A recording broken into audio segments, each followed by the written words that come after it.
with social media, with the internet, all those kinds of things, there was a lot that we had to rethink about. One was the older generations, work till you drop. That was one problem and continues to be exacerbated out there with the younger generations. And the second thing was the distractions that have come around over the last 10 or 20 years that are pulling us, whether you're an older generation or younger generation, that are pulling us away from the alignment of whether it's our values or what it is that we really need to do.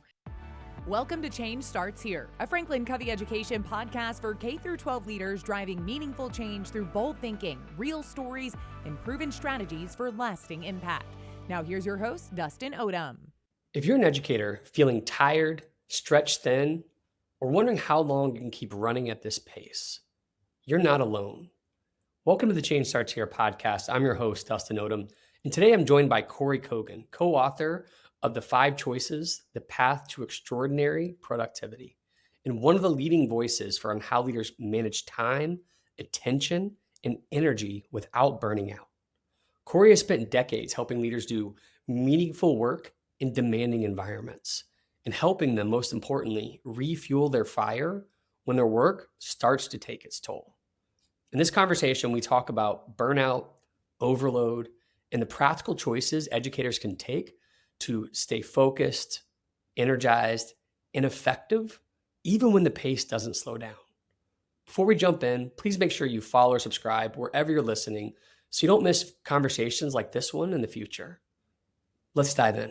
Kory, I genuinely cannot thank you enough for making time for us. I shared with you in our pre-call that you have made an impact on my wife and I, just as we were starting into our journey through parenthood. And so I'm really thankful for you, the work you put behind it, but also thank you for being here with us today. Thank you so much for having me. It's such an important topic, and I'm so glad I was able to impact your life and your family. That's an added gift. So thanks. Right. So I'm curious, for those people who don't know you, can you just give us a little bit about what makes you tick, where you came from, what inspires you, and honestly, what led you to being so passionate about this topic of productivity? Okay, well, I won't give you the whole I was born and raised, but I was born and raised in Brooklyn, New York, and got into business really quick. Again, I like to say, I know it's an education audience, but I'm not I don't have a PhD, a master's. I sort of learned on the streets of New York, and growing up in business, that was the kind of mother that I had, and was previously the executive vice president of worldwide operations for a global franchise organization, and just really worked my way up with a lot of muscle and a lot of thinking and a lot of mentors in my life. And then ultimately came to FranklinCovey and had been doing work on productivity, as you know. And I just will go back. My mother, I will never forget, had a notebook that she always had on the counter. And every day she had her list and she marked things off, and she got up at 4:00 in the morning. She was very regimented, unlike my father, who was very good at what he did. But I really learned from her about that. So it's a little bit in our genes. But I think really for me, and I don't always get it right, but going to sleep at night feeling like I got something done is really sort of key. So I sort of live for that, and a little bit about just what's the contribution I'm really making other than just being busy. So all of those things sort of led to a lot of the work that I do around productivity. For me, it's all real life, Dustin. I think my reputation precedes me on that. I'm a laboratory rat when it comes to these things. So I guess with that, I mean, you grew up, you said your mom had a taskmaster. You had to work your tail off in order to get to where you are, which probably meant you were on top of the checklist and owning those. What led you to realizing that we need to redefine what productivity is, especially in, people-centered fields like education? Well, I think in any field, and especially, with the mission of education and students and research and all the important things that need to be done. First of all, it was part of my job to really research this and really understand it. And is it redefine, or is it rethink, or is it go with the flow of the way the world is today, but with social media, with and even before that, the internet, all those kinds of things. There was a lot that we had to rethink about, and there was sort of two sides of that coin, if you will. One was this, maybe for the older generations, work till you drop. Uh, and then was one problem and continues to be exacerbated out there with the younger generations. And the second thing was the distractions that have come around over the last 10 or 20 years. Again, social media, now AI, and those kinds of things that are pulling us, whether you're an older generation, a younger generation, that are pulling us away from the alignment of whether it's our values or what it is that we really need to do. So we really have to rethink on at least those two frames. We need to rethink what is productivity, and at the end of the day, how are we getting the most important things done? Yeah, which, I mean, like you said, that I think the thing that hits me the most is the distractions, right? I'm sitting or looking at you right now. I can see an iPad. I'm obviously on a computer. I have a phone. We've got a TV over here. I mean, you just have everything, right? You have your own lists over here. And so, I think one of the things that draws people to our work at FranklinCovey, as you know, has been the 7 habits, right? It's been the foundation of how we worked and thought through productivity. What do you think for those folks who have been exposed to 7 habits, but haven't spent a lot of time understanding what the 5 choices are? Can you just give a little bit of insight of what the unique differences are of the value 5 choices add to something like the 7 habits? Yeah, they're both really important. And I think, I always like to say, I'm so glad if you've taken the 7 habits, or read the second habits, but really sort of inculcated the 7 habits into your DNA and into behavior change, and then let that flow into the 5 choices. Why do I say that? Because I think things like not I think, I know.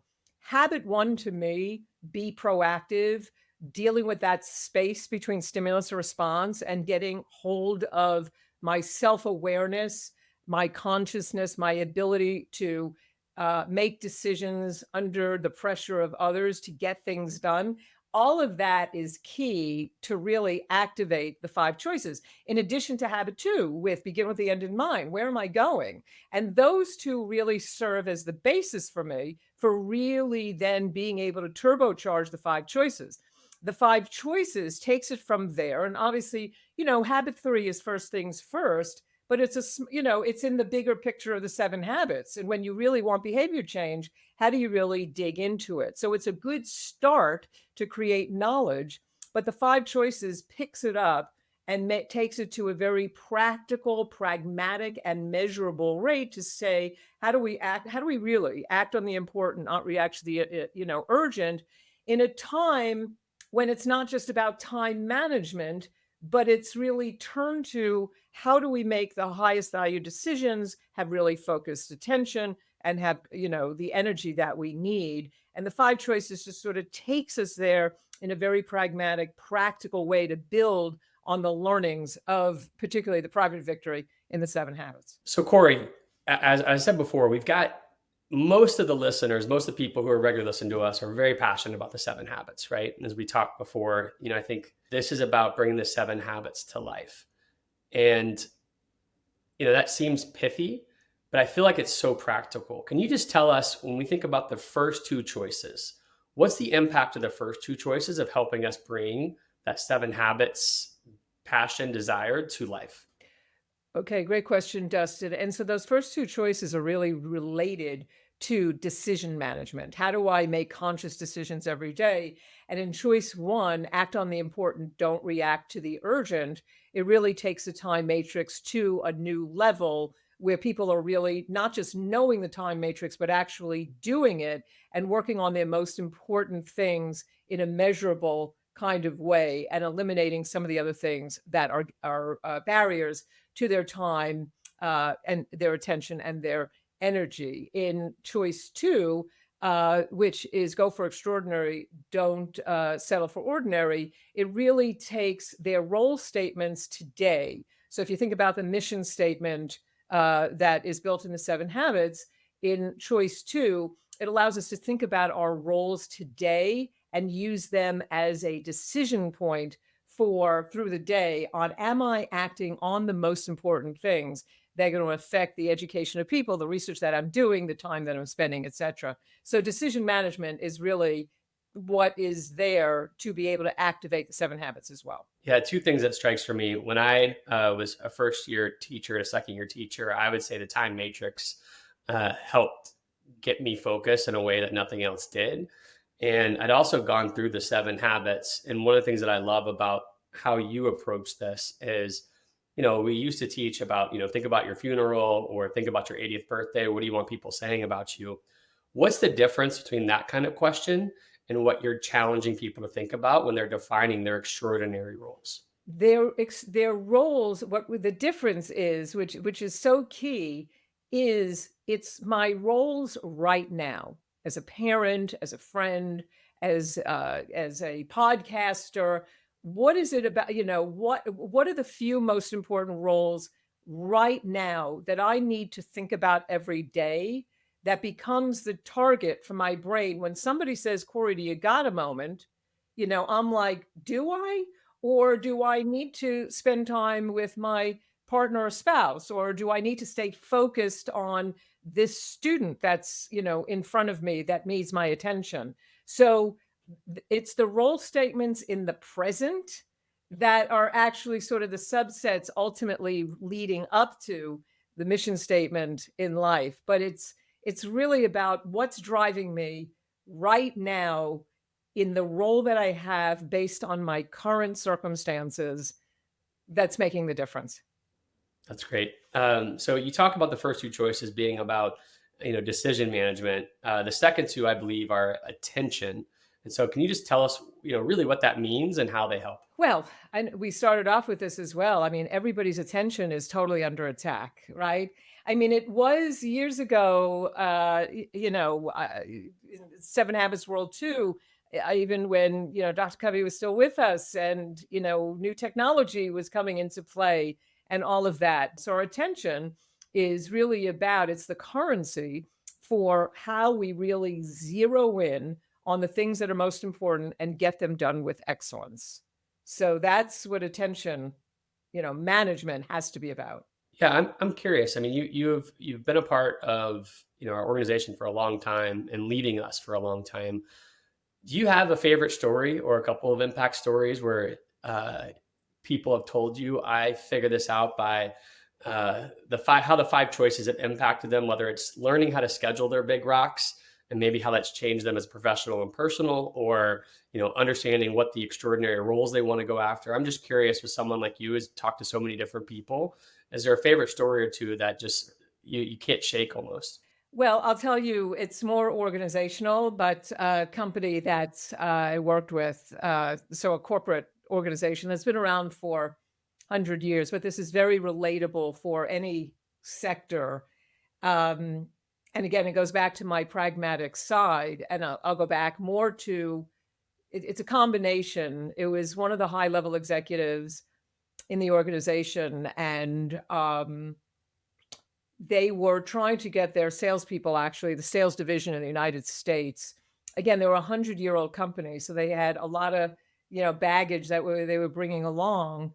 And they were doing the 5 choices, just across the whole organization, across the sales organization. I actually ended up in a freezer in Walmart. It was a food company, and watching salespeople and what they did throughout the day, so I could see, because they wanted to get rid of the baggage so that the salespeople could sell more, to stores and stuff like that. The end of the story is that the leaders really took ownership for this, and they eliminated the CEO at the time eliminated 6 hours of meetings per week for the organization or for the sales division. Just by thinking through the time matrix and putting flip charts on the wall and really trying to uncover those things that were more quadrant 3-ish. And they all stood up. It was amazing. They stood up at the conference, and they all really spoke about what their roles were, redefining them and saying, this is the organization's mission. Here's our role in it.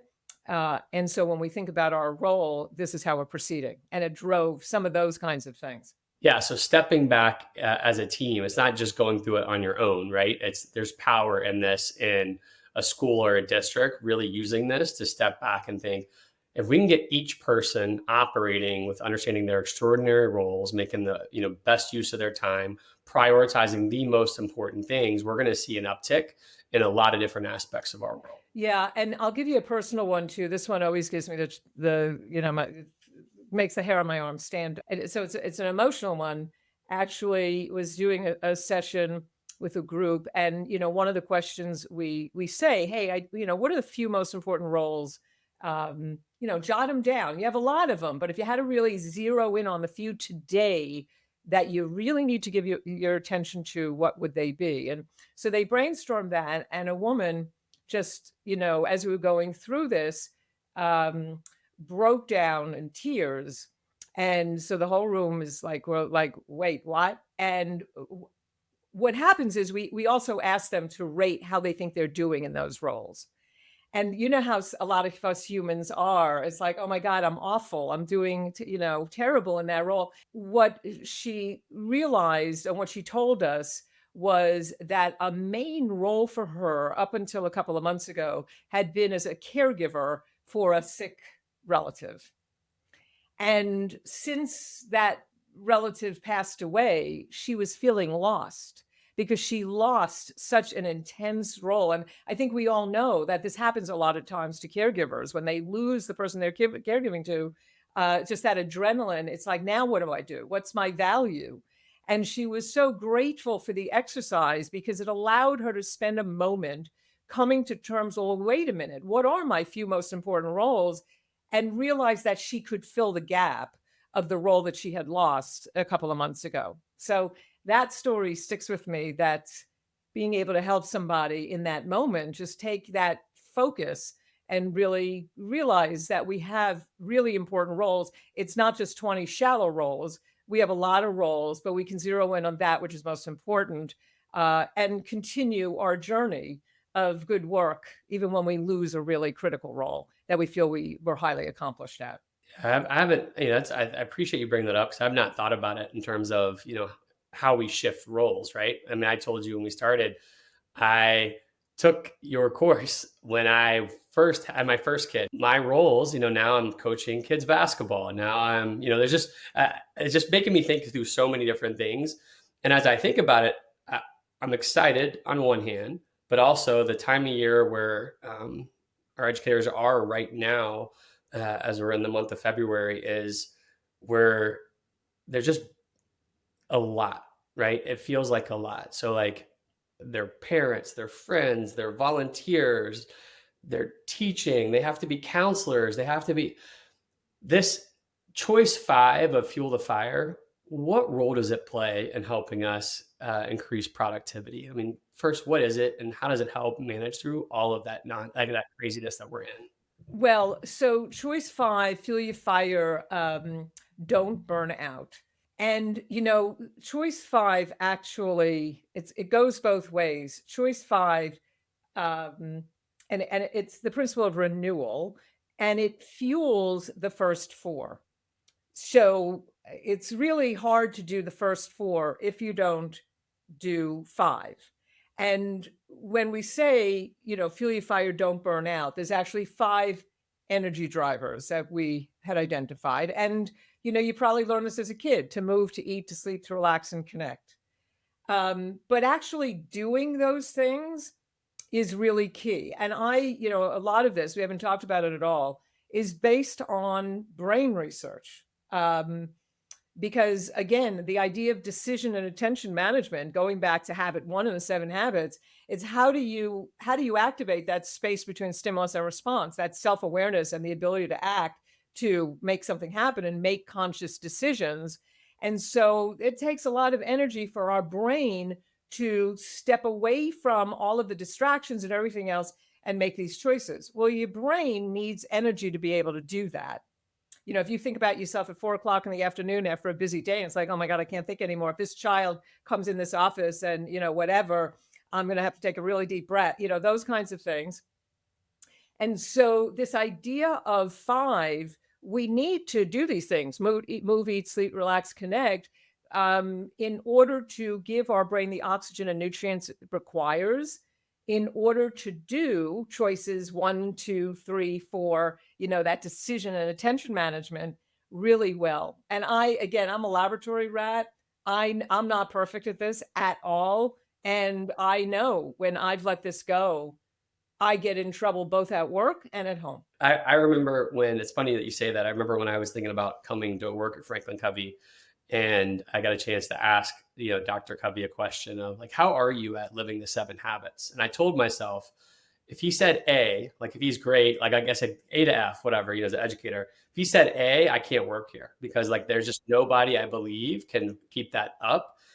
But I wasn't ready for, he like answers it very honestly. You knew him much better than I did, but he's like, I'd say a C. And I was not ready for that because I was like, oh man, this guy has spent more time thinking about it and he's a C.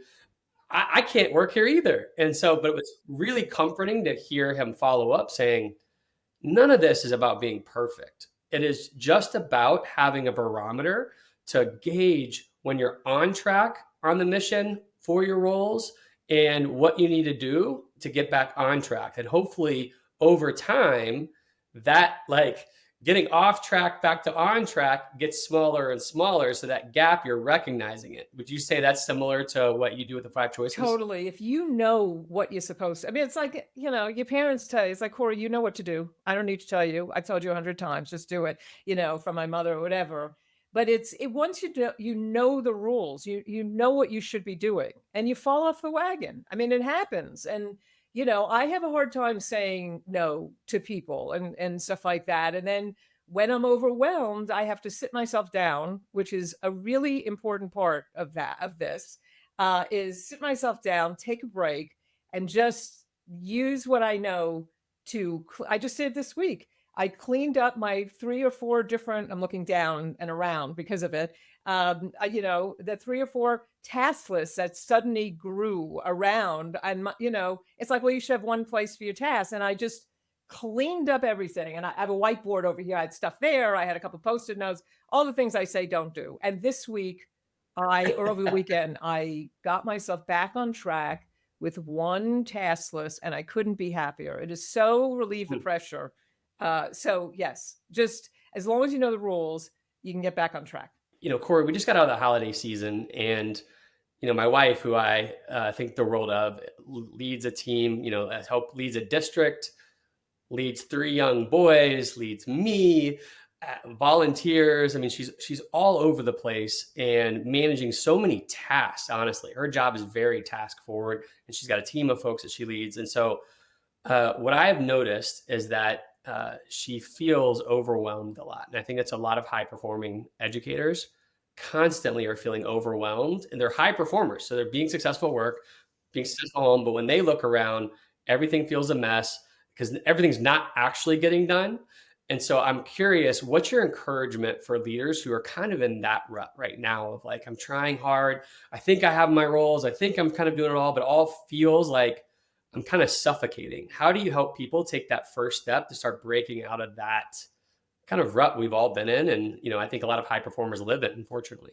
Yeah. So, there's no magic bullet. And as I was listening to you, it's a little sobering too, because we are talking about leaders in education and, there's a lot of people out there. And you were talking about, underserved areas and stuff like that. I'm sure a lot of students that are living lives right now that is complete overwhelm and survival and stuff like that. So I always, sort of preface that like, there's no magic bullet for anybody in any circumstances.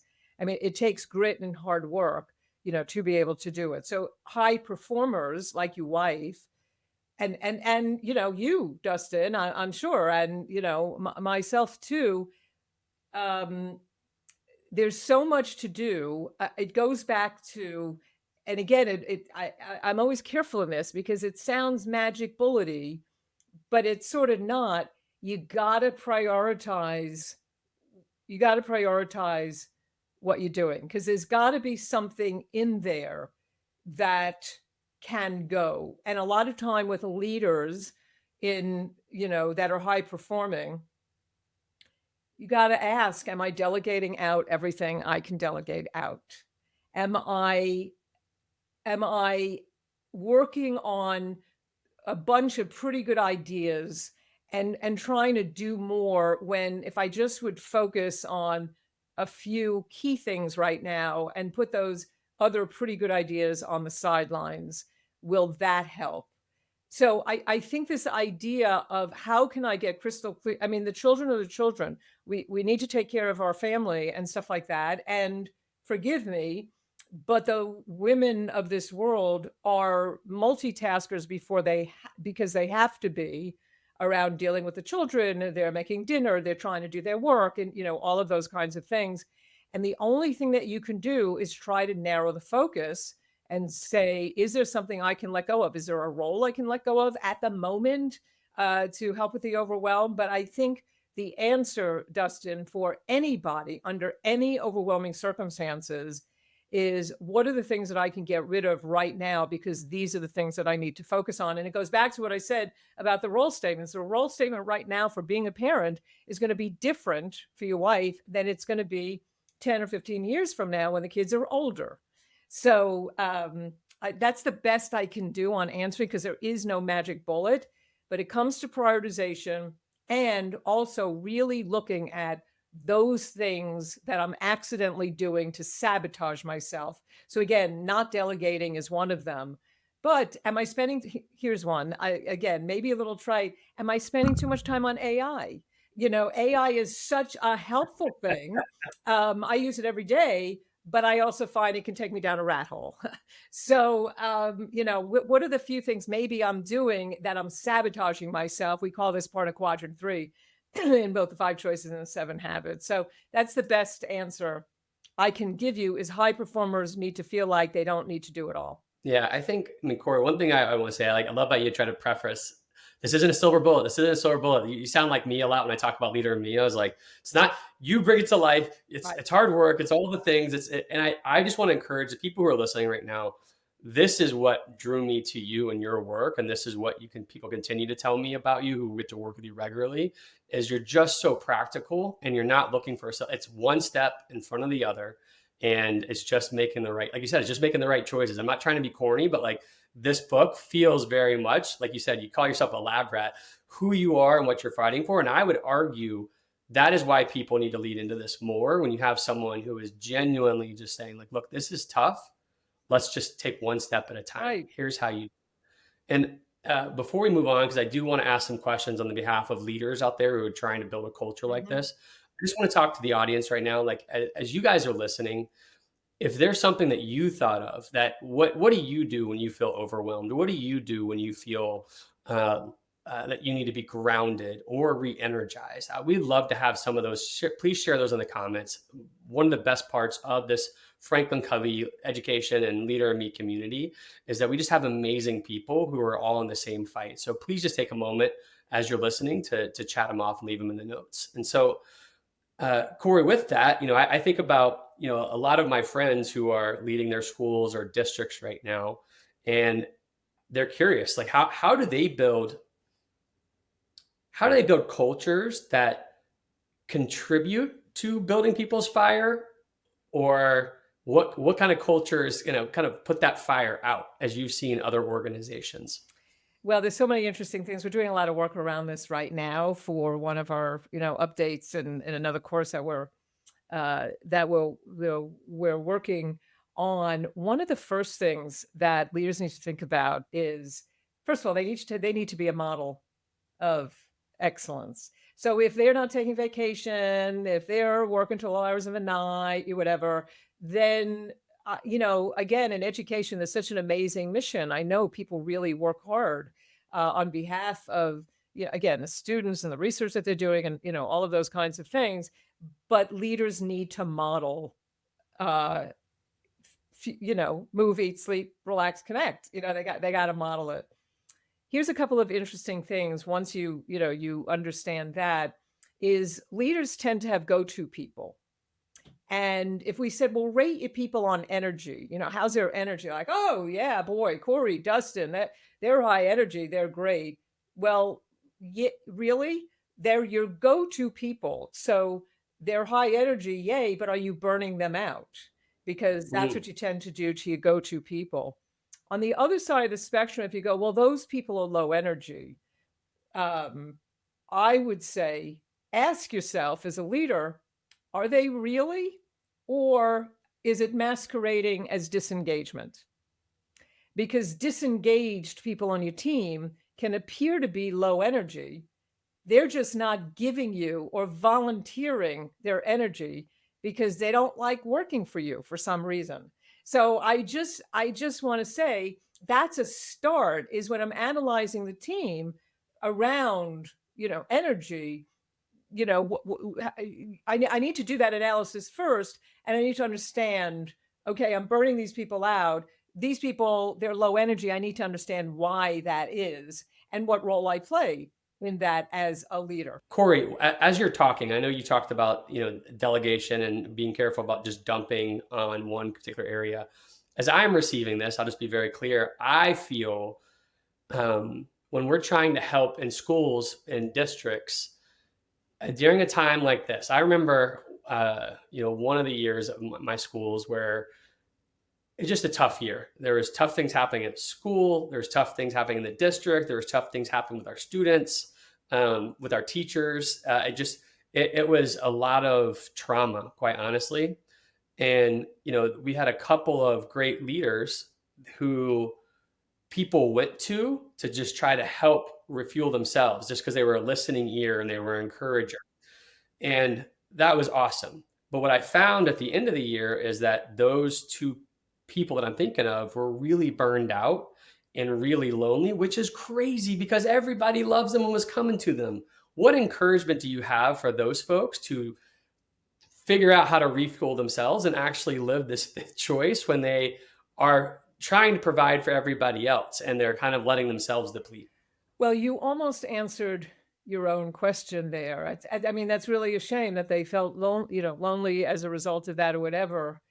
But anybody, whether you're a leader or not, you have to be careful. We know this, it's classic, that people give so much of themselves, they just completely burn themselves out.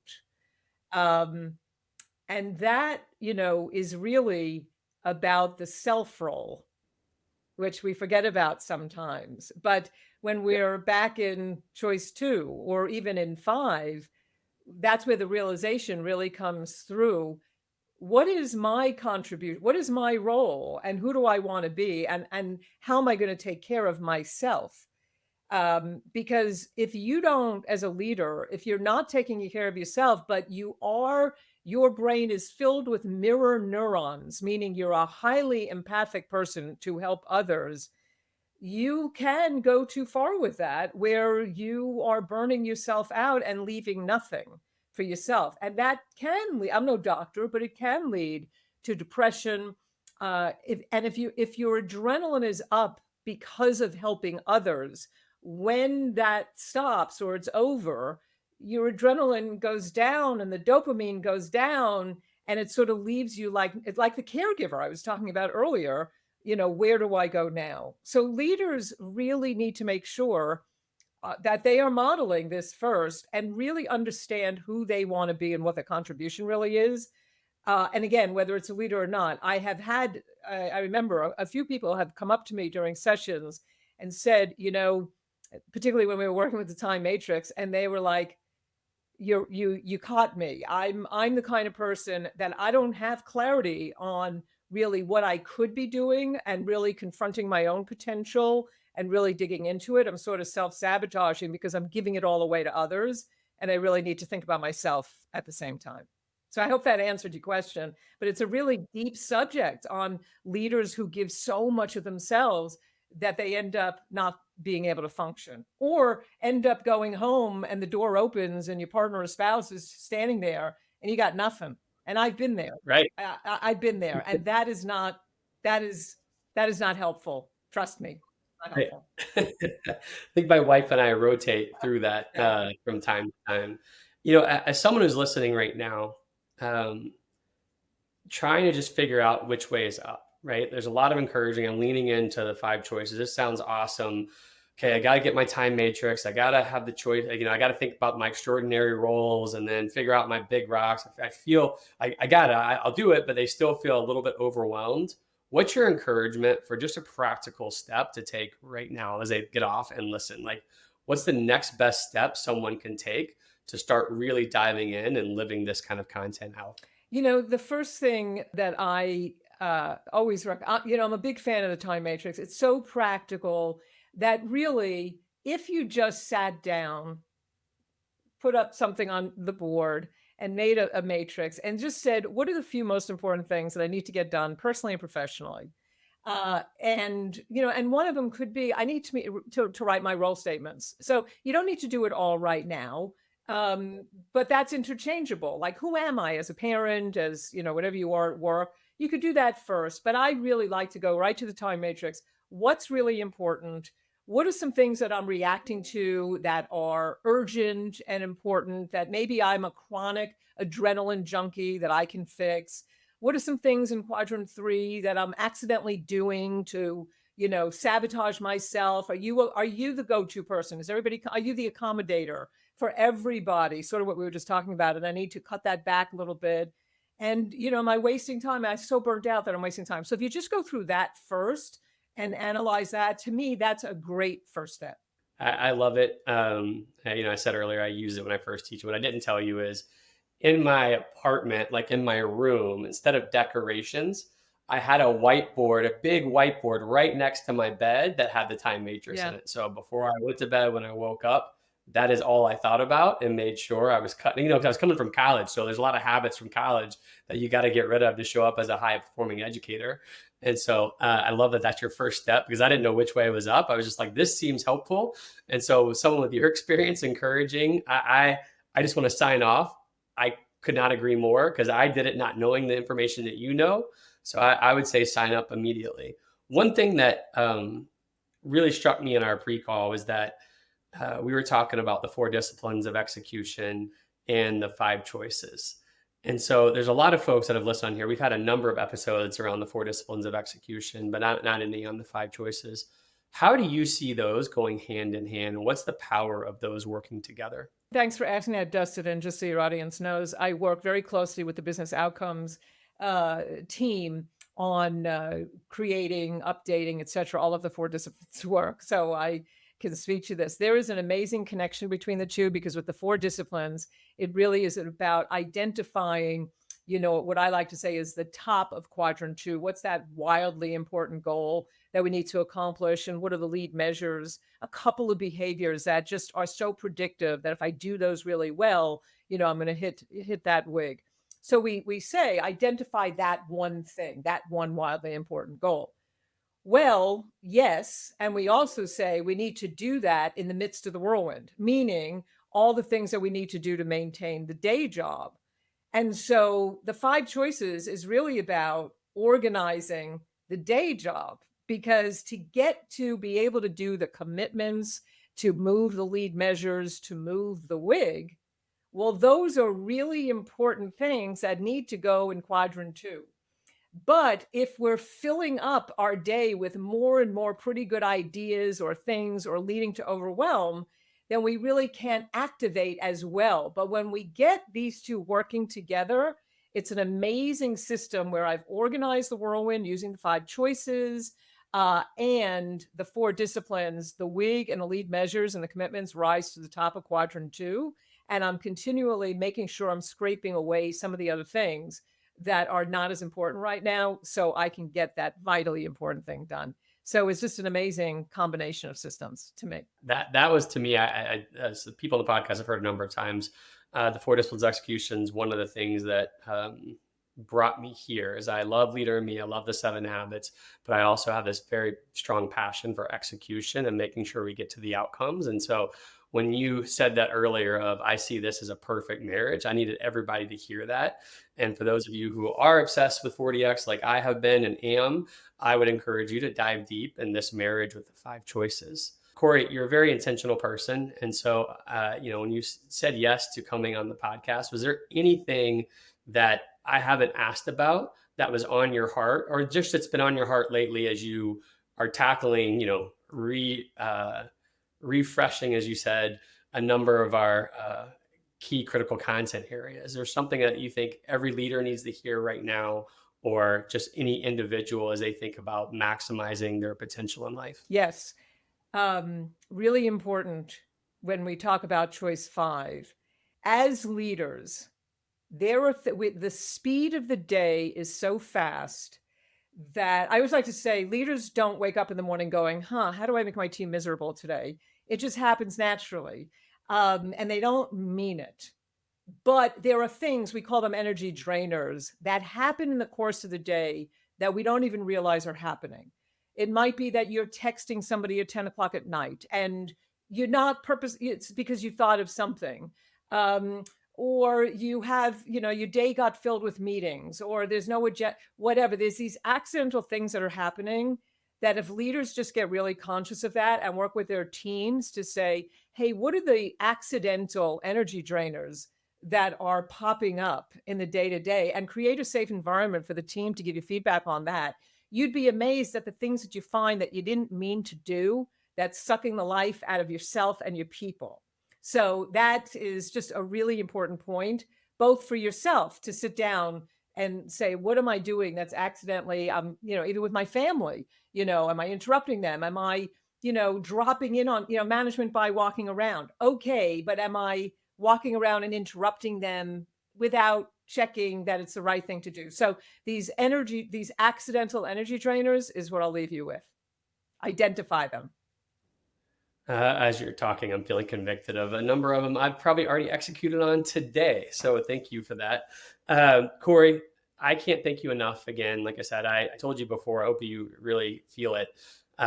You've made a difference in my life personally, as I shared, and definitely professionally. And I just thank you for your courage, your vision, and your commitment to bringing excellence at everything with through practical solutions, not just theoretical solutions. And I just encourage you to continue on that path. And we welcome you back anytime you want to come back and hang out with us. Thank you, Dustin. It's been a delight. And I look forward, I hope you invite me back for another conversation. So I certainly will.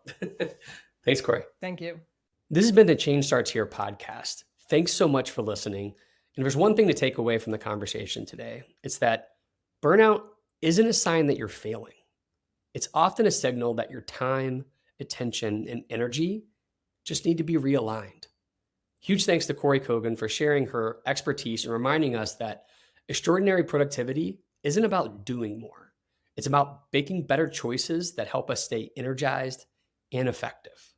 You'll find Kory's book, The 5 Choices, The Path to Extraordinary Productivity, linked in the show notes if you want to go deeper. Be sure to follow, subscribe wherever you're listening so you don't miss any future episodes. And as you head back into your day, please remember how we manage our energy shapes how we show up every day. FranklinCovey Education is a trusted partner in developing leaders from the classroom to the boardroom in over 8,000 schools in over 70 countries.